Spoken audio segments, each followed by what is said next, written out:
Hey, you guys. I want to say thank you to my family and everyone who stopped by, everyone who inboxed me, everyone who called. I really do appreciate all the calls, the cards, the flowers. My neighbor, she dropped me a beautiful flower and a card. I thank God for my family. I really do because, it was just in me to make sure I try to keep some of my mom tradition up, even though the body is weary and the body, will get weak at time. But you have to just push. You have to be strong. And I just knew that I would feel better with, this year. I know how my mom was. She always wanted to bring us together. My mom, for the last 2 years that she was living, she would cook to bring us together. Her kids will always come by, even the grandkids, they came by. And it's a pleasure to serve. It's a pleasure to be there for my father. It's a pleasure to see my family come together and enjoy food and talk. And they all had fun. There was no arguments. There was no fuss. Everybody had a great time. So, I understand for those that couldn't come because I understand that everybody grieved different, but I was just praying for them because I know it's hard. It's real hard. But guess what, though? Being together made things a little bit easier for me, So I said, I'm going to just make sure I try to just bring whoever going to come. You just extend the invitation, the invite, because it's hard, losing a parent, and period, losing somebody, period. Me and my sisters and brothers were all living. My mother and father, they was living there all the way to their 80s until God, came and took Doris. So Doris been gone for a whole year. And it been hard. Look at my dog, he out here chilling with me. Carter, up. Yeah, Doris been gone for a whole year. And today I knew it was going to be difficult. And I just thank God, for the phone calls that I received. People that called me, I ain't saying their names because I don't know their name. People want their names. But it was one of them was my cousin. He called me earlier today. And from my husband's side, he called me early today and encouraged me and letting me know all my feelings was normal and valid. And I was like, thank you so much, because I knew he lost his mother, his father, his aunts, his uncles. He lost a lot of people in his family. And, I'm not used to it. I'm not familiar, you know, with what I'm going through, but I do know that God have kept me for this whole entire year, and I know what's going to keep me strong, just for me to just continue to keep going on. So you have to continue going on, pressing on, not letting anything stop you. And no matter what you might go through in your family, and no matter what you might go through in your life, on your job, whatever, you just can't give up. And we can't give up on people that we know. I'm telling you now, if you never needed family before, you need them right now. You need them right now. Like, especially if you lose somebody in your family. It was my niece Felicia's speech. I go back and I listen to a lot because that was God speaking to Felicia. Because y'all seen Felicia shouting all over the funeral. Y'all seen Felicia's daughter catching the real Holy Ghost, the real spirit in her. Because, listen, Felicia's daughter started shouting at my mom's funeral last year, okay, May the 4th. And after she started shouting, you seen the spirit jump on Felicia, and Felicia started shouting. But it was something Felicia said, and I know she was up under the spirit when she said it. She said, we are stronger together. No one could break us if we're all together, and that's something my father always told us. He said, it's 9 of us, it's 9 of y'all. He said, you put one stick together, you can break it. 2 sticks, you can break it, but you can't break 4, 5, 6 sticks, together. So my father said, it's 9 of y'all. You stick together, nobody will never be able to break none of y'all. So I'm on that. That's my spirit. Like, I love my whole entire family, and I do understand that no one's perfect, and I understand that you got to learn how to forgive, you got to learn how to forget, you got to learn how to just shake it off. Don't let everything offend you. And as I get older, I'm learning that. That's why, it's important to be able to talk to people and tell people how you feel. As you get older, you're going to learn that.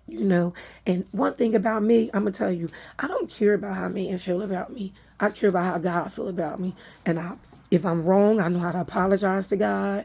And even if I wronged someone, your sister, or brother, or friend, I know how to apologize to them. I know how to apologize. If I haven't apologized to you, that means I wasn't wrong. I'm just going to be honest, because God tell me when I'm wrong, And normally when I feel bad, And I'm not gonna lie, I gotta tell y'all the truth because it's my mom's anniversary, her death date. I don't feel bad for telling the church the truth for last year. I don't feel bad, you know. I don't feel bad. Like, I did not lie on those people. I did not lie on those people. And I say that a year later that those people hurt my family and still haven't given my family an apology. Still haven't given my family apology. And my family hurt by that. You just don't know how it is to come up, in a strict family and come up under a strict religion. Like a lot of people that's Christian, Muslim, Jehovah Witness, I want to let you know that the kids really do suffer. We need a whole new group. Listen, Christians, Muslims, and Jehovah Witness kids, we need our own group.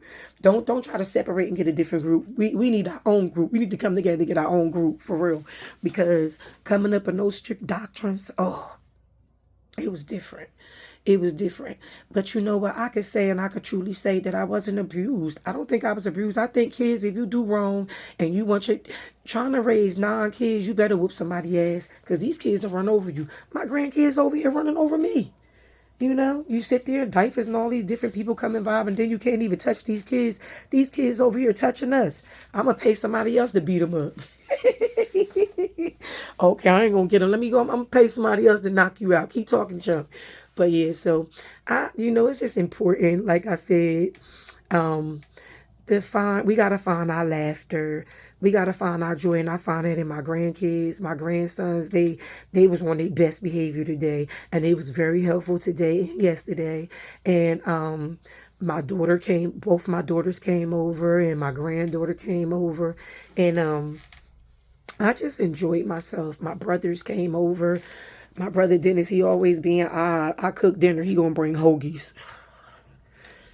But he brought something else too, because I'm trying to tell you, they ain't leave out of that backyard. You hear me? My youngest nieces and nephews was happy today. Okay? They had everything they needed in that backyard. Okay? Well, I stayed in the house. I served people, clean up. My niece Tawana said, listen, that's Doris. She gonna serve you, so just get over it. Ain't nobody making their own plate. I think that cut down on germs. And I always serve my mom, and that's what I'm used to. I don't try to offend nobody, but that's who I am. Like people don't understand your profession is your profession, but like that's my gift. My gift that God gave me. I'm a giver, I'm a server. I love who I love. You know what I'm saying? But I love everybody, but I love who I love, and I treat you very well. Anybody that's connected to me, it's not easy to get connected to me. And if you do, try to stay there. Because when I love, and it is true, I do have another side, but you got to disrespect me to see it, So I just really just thank God, on today that I enjoyed myself. Everybody that did come together enjoyed themselves. They enjoyed the food. And, everybody, you could just tell that everybody needed it. No chaos, no confusion. Everybody just needed it. And I'm asking God to give me the strength to continue to try to bring my family together. That's something I want to do. I want to bring my family together. I know everybody grieving, but we could grieve together. You know what I'm saying? You could grieve together, and people got to let bygones be bygones. People can't sit here year after year after year. You ask somebody, what did they do? They can't even tell you what somebody done. So to me, that's some crazy shit. That's some crazy shit from back in the day. Like, get over that shit. If you can't tell somebody exactly what they did, improve it, because everybody know by now, because my family know by now, you gotta prove that shit to me. I don't jump on nobody bandwagon. I'm not about to sit here and lock nobody up for life for nothing. No. So the cut down on the chaos, stop listening to everything that you hear. Don't believe everything that you hear. So then your family could be, that you could be united. My dad used to always say back in the day, don't let nobody use you as a garbage can. Don't let nobody keep dumping bullshit on you. He didn't say bullshit. My parents don't curse, but I do.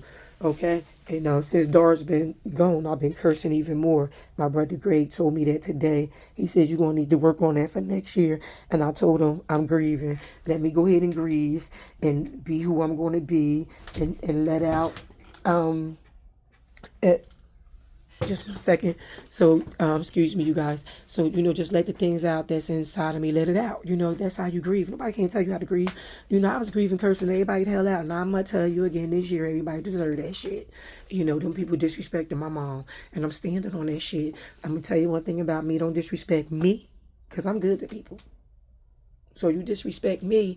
And what you need to know, in me, in me, I am who I am. Like Jesus said, when the guy asked him who he was, he said, I am what I am. So I'm going to just keep it right. I am what I am, and I ain't changing for nobody.